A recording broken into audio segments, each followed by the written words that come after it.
सरकार अपने हिसाब से बहुत कोशिश कर रही है, हद से ज्यादा कोशिश कर रही है। महिलाओं की जिन सड़कों पे शायद रात में हम निकलने से डरते थे, उन सड़कों पे कैमराज हैं। समय समय पर इन्हीं के लिए भगवान को अवतार लेना पड़ा है, तो आज भी इनके लिए योगी और मोदी आए हैं, वही इनको धीरे धीरे समाप्त कर पाएंगे। आज अपराधी मिट्टी में मिल गया है या किसी गुफा में छुपा हुआ है, निश्चित रूप से उसका अगर श्रेय जाता है तो पूज्य योगी आदित्यनाथ जी को जाता है। के काम ही ऐसे हैं। आज हम लोग जहाँ जिस स्थान पर खड़े हैं, उनके पिताजी ने यहाँ जो है हजारों लोगों को मरवा दिया था। अखिलेश खान हैं, मुलायम सिंह के सुपुत्र हैं, उनको सनातन से कोई लेना देना नहीं है, संस्कृति से कोई लेना देना नहीं है, राष्ट्र से कोई लेना देना नहीं है। अयोध्या नगरी में इस वक्त हम मौजूद हैं, कैसा माहौल लग रहा है अयोध्या में? बेहद खूबसूरत। अगर आप अपनी नजरें घुमा के देखें तो आप देख सकते हैं कि हर एक पतवार से लेकर के वो पतंगा तक नारंगी है। मैं खुद भगवा हूँ, क्योंकि ये एक हर्ष का विषय है और बहुत ही हर्ष का विषय है कि एक छोटा छोटा बच्चा से लेकर के एक बैठा पुजारी पंडित में इतनी खूबसूरती से इस जश्न को मना रहा है, इस यंत्र को में सहयोगिता दे रहा है। वो एक बैठा मरने वाला एक कारीगर हो या एक पानी का बोतल बेचने वाला एक छोटा सा कलाकार हो। तो ये जो माहौल आप देख रहे हैं ये बहुत खूबसूरत है अयोध्या का, और मुझे बेहद हर्ष है कि हम हिस्सा हैं इसके। 1990 के दशक में नारे लगे थे कि रामलला हम आएंगे, मंदिर वही बनाएंगे, मंदिर सामने बन के तैयार है, लेकिन विपक्ष सवाल जो है दागने से पीछे नहीं हट रहा है। उस पर भी सवाल राम मंदिर को लेके उठे हैं कि मंदिर की जगह जो है अस्पताल बनवा दिया जाए, सरकारी विद्यालय खुलवा दिया जाए, ऐसे तमाम विपक्ष सवाल खड़े करते हैं। देखिए, हमें बिल्कुल नहीं भूलना चाहिए कि हम भारत में हैं। अगर हम भारत में हैं और हिस्सेदारी जितनी ही हमारे मंदिरों की है, क्योंकि कहने को तो मंदिर हर जगह है, लेकिन अस्पतालों की जिस तरीके से हमारे मरीजों की संख्याएं बढ़ रही हैं, उसी तरीके से हम उन्हें उनकी दुआओं में भी हमें मंदिर भी खोलने चाहिए, जिससे हमें हमारे इतिहास में कुछ चीजें रह जाएं कि सच में हम रामलला को लेकर के आए हैं और 2047 से पहले लाए हैं। ये हमारे लिए हर्ष का विषय है। सरकार जो है डबल इंजन की बात करती है, डबल इंजन सरकार है यूपी में। योगी आदित्यनाथ का 9 साल कार्यकाल उनका पूरा हो चुका है। कैसे देखती हैं भाजपा के कार्यकाल को, खासकर योगी आदित्यनाथ के कार्यकाल को यूपी में? देखिए, बदलाव तो हुआ है। अगर हर एक इंसान यहाँ पे बैठा हुआ, चाहे वो हिंदू समाज का हो या मुसलमान समाज का हो, सिख हो या ईसाई का हो, आपकी गलतियां आपसे शुरू होती हैं, आपकी उन्नति आपसे शुरू होती है। हम सरकार को दोषी नहीं बना सकते। क्यों नहीं बना सकते? शायद हमने अंग्रेजों का भी शासन देखा, अंग्रेजों के शासन के बाद जब योगी आदित्यनाथ के राज में आए तो एटलीस्ट हमें ये समझना होना चाहिए कि हमारी गद्दी हमारे हाथ में होती है, हमारे संस्कारों की गद्दी हमारे हाथ में होती है। अगर उन संस्कारों पे कोई भी लांछन उठेगा तो यहाँ का बैठा हुआ हर एक नागरिक को उससे सवाल खुद से करना चाहिए कि उसकी भूमिका क्या है समाज में। उत्तर प्रदेश की सरकार कहती है कि उत्तर प्रदेश अब उत्तम प्रदेश बन चुका है। लगता है महिलाएं सोचती हैं कि उत्तर प्रदेश उत्तम प्रदेश बन चुका है, उत्तर प्रदेश में महिलाएं सुरक्षित हैं? महिलाएं देखिए सुरक्षित तो हैं, लेकिन इस आप लोगों के जरिए मैं सौभाग्यशाली हूँ कि मीडिया के जरिए हम ये बात महिलाओं को पहुंचाते हैं। सुरक्षा अपने हाथ में है। बलात्कार हमेशा से हो रहे हैं, कोई सामने आते हैं, कोई नहीं आते हैं, कोई मिटा दिए जाते हैं, कोई मिट जाते हैं। तो ये सब आपके हाथ में है। सरकार अपने हिसाब से बहुत कोशिश कर रही है, हद से ज्यादा कोशिश कर रही है। महिलाओं की जिन सड़कों पे शायद रात में हम निकलने से डरते थे, उन सड़कों पे कैमराज हैं, और दिन निकले आप रात निकले हम कैमरा के निगरानी में रहते हैं। तो सुरक्षा है। और देखिए, इतनी फैली हुई है गंदगी कि कुछ तो समय लगेगा उसे साफ करने में। समय लगेगा, लेकिन अगर हम तुलना करें कार्यकालों की, पिछले सरकार की कार्यकालों की और अभी मौजूदा जो सरकार है, क्या लगता है हर क्षेत्र में जो है, जैसे सरकार बात कर रही है कि शिक्षा की बात हो, स्वास्थ्य की बात हो, रोजगार की बात हो, महिला सुरक्षा की बात हो, सरकार काम कर रही है, निरंतर प्रयास कर रही है? बिल्कुल कर रही है, हद से ज्यादा कर रही है। क्योंकि आप देख सकते हैं, मैं ऐसे बहुत सारे अंतर्राष्ट्रीय और राष्ट्रीय स्कूलों का हिस्सा हूँ जिनमें ऐसी संस्कृति से जुड़ी हुई चीजें आ रही हैं जिनमें डेवलपमेंट है, फॉर श्योर डेवलपमेंट है। क्योंकि आप जनरेशन देख रहे हो, हमारे आए दिन हमारे अगर आप सिंदूर अटैक की बात करेंगे तो उसमें भी शायद हमारे ही लोग थे, हमारी महिलाएं थी उसमें।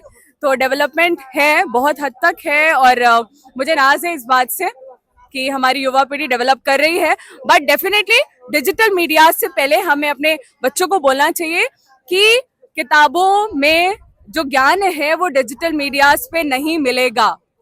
आज की तारीख में अगर आप एक टॉपिक डालते हैं और किसी शब्द का अर्थ ढूंढते हैं एक महीने बाद, एक महीने के अंदर वो टॉपिक अगर आपको एक्सपैंड होके 6-7 में बदलता ना दिखे तो मेरा नाम बताइएगा आप मुझे, क्योंकि किताबों में बच्चे कहीं ना कहीं नहीं घुल पा रहे, और इसमें प्रॉपर हमारा रोल है हमारे पेरेंट्स का, जो बच्चों को अपना हाथ छुड़ा के फोन के जरिए उनको अपना काम हल्का करना चाहते हैं। तो इसमें गलती हमारे संस्कारों की है, उन महिलाओं की है जिनको हक दिया गया है घर में रह के बच्चों को संभालेगा। सर, हम आपसे भी बात करेंगे। अभी बनारस की एक घटना आपने सुनी होगी कि कुछ मुस्लिम समुदाय के लोग जो हैं नाव पे बीच गंगा में जो है इफ्तार पार्टी करते हैं, मांस के टुकड़े फेंक देते हैं।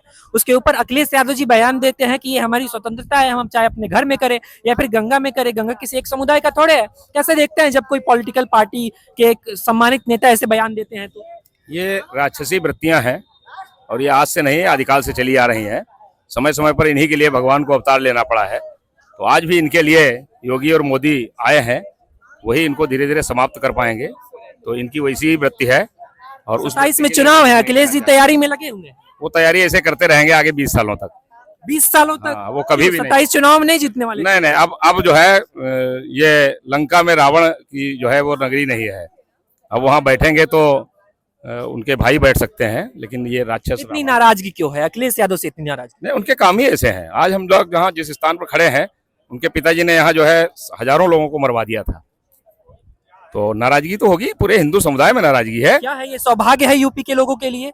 ये यूपी के लोगों के लिए सौभाग्य है। इससे बड़ा सौभाग्य क्या होगा? पूरे देश का सौभाग्य है ये। बाबा जी भी मेरे साथ जुड़ रहे हैं। क्या नाम हुआ बाबा जी? कैसा लग रहा है? अयोध्या का माहौल कैसा लग रहा है? आज सर्वप्रथम आपके चैनल के माध्यम से नूतन हिंदू संवत्सर, हिंदू नववर्ष का ढेर सारी शुभकामनाएं, मंगल कामना। आज के दिन से, आज के ही दिन ब्रह्मा जी ने सृष्टि का रचना प्रारंभ किए थे। आज के ही दिन से सतयुग प्रारंभ हुआ था। आज श्री राम यंत्र के स्थापना से संपूर्ण जनमानस को मंगल हो। भव्यतम दिव्यतम यह मंदिर बनने के बाद श्री राम यंत्र का जो यह स्थापना हो रहा था, ऐसा लग रहा था कि हम लोग राम राज की जो कल्पना करते थे वह साकार हो चुका है। सत्यमेव जयते की धारणा उद्घाटित हो चुका है। यतो धर्म ततो जय की शासना दे उद्घाटित हो चुका है। एकमात्र सनातन धर्म है जो कहता है सर्वे भवन्तु सुखिनः, सर्वे सन्तु निरामया, सर्वे भद्राणि पश्यन्तु मा कश्चित् दुख भाग भेद की भावना करता है। अयम नियोगेति गणना लघु चेतसाम उदार चरितानाम वसुधैव कुटुम्बकम विश्व बंधुत्व की बात करता है। वह तो सिर्फ सनातन धर्म है। राम का मतलब होता है जो राष्ट्र का मंगल करे।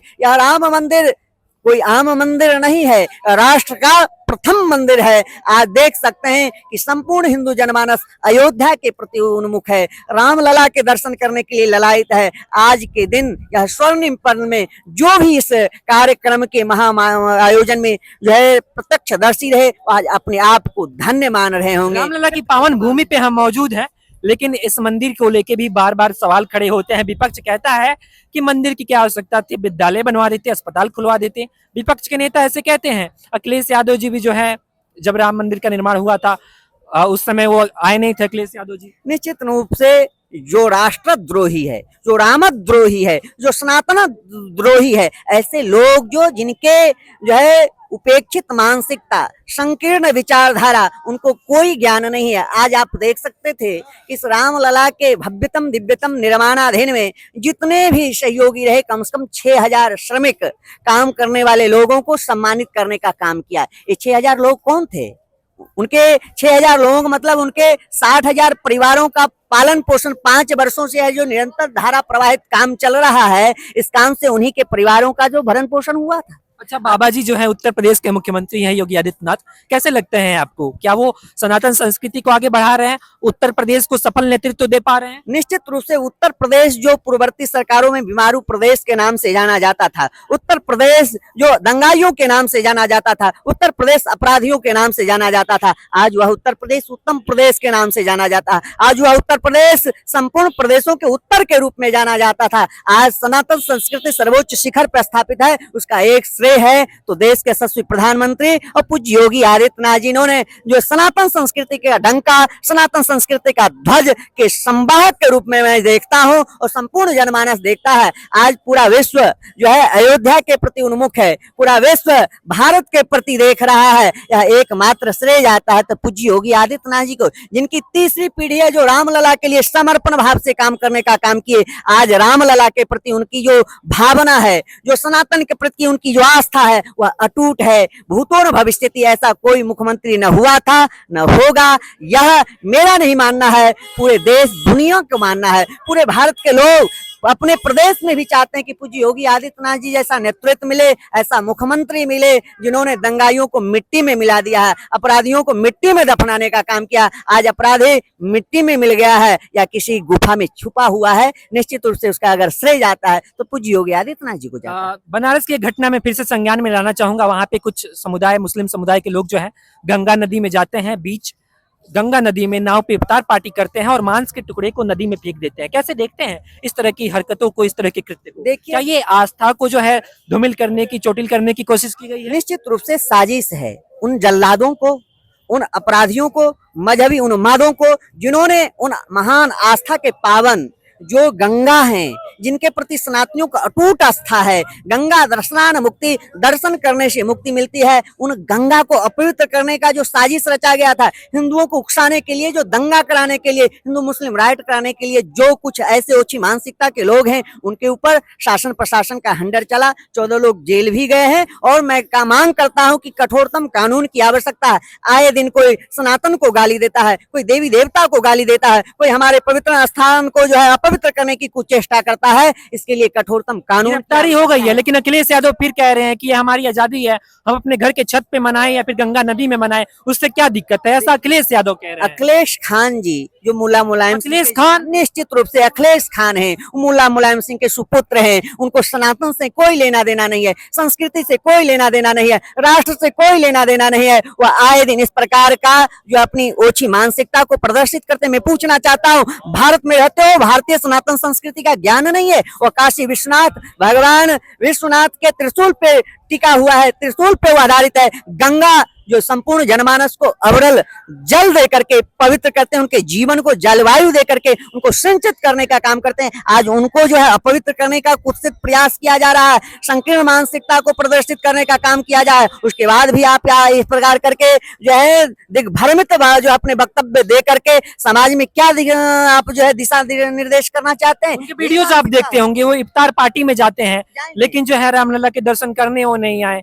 जो रामद्रोही होगा, जो राम का नहीं होगा, उनको जनता नकार दिया है, सनातनी नकार दिया है। जीवन में कभी भी उत्तर प्रदेश की कुर्सी पे नहीं बैठेंगे। इस जन्म की कौन बात करे, 7 जन्मों तक उत्तर प्रदेश की कुर्सी उनको मिलने वाला नहीं है, जब तक वो अपने पूर्ण रूपे ने प्रायश्चित नहीं करेंगे अपने आका का, जिन्होंने राम भक्तों के हृदय पर गोली चलाने का काम किया था, अयोध्या को रक्त रंजित करने का काम किया था, अयोध्या को लाल करने का काम किया था, अयोध्या आने वालों को जेल भेजने का काम करते थे। उनको जो है संपूर्ण हिंदू जनमानस ने नकार दिया, उनकी धरातल समाप्त कर दिया। अब सनातन संस्कृति का उत्कर्ष का बेला है। अब इस देख सकते हैं सनातन संस्कृति विश्व के मानचित्र पर स्थापित हो चुका है। यतो धर्मः ततो जयः, सत्यमेव जयते, जो सत्य मार्ग पे चलेगा। को देखना चाहते हैं मुख्यमंत्री के तौर पे योगी आदित्यनाथ जी, दूसरा कोई नहीं। या तृतीय बार जो है शपथ लेंगे और प्रचंड बहुमत से भारतीय जनता पार्टी की सरकार बनेगी और भविष्य में प्रधानमंत्री बनेंगे। उनको हम लोग तो प्रधानमंत्री के रूप में देख रहा है। अयोध्या नगरी में इस वक्त हम मौजूद हैं, लगातार बातचीत जारी है। हम जानने की कोशिश कर रहे हैं कि किसका कार्यकाल बेहतर था। 2027 में चुनाव है, चुनाव के परिणाम जो है साफ कर देंगे कि इस बार में उत्तर प्रदेश में किसकी सरकार बनेगी। तमाम जो अपडेट्स है द न्यूज़पेपर के माध्यम से हम आपको दिखाते रहेंगे। कैमरा पर्सन अमित शाह के साथ मैं आयुष, द न्यूज़पेपर, अयोध्या।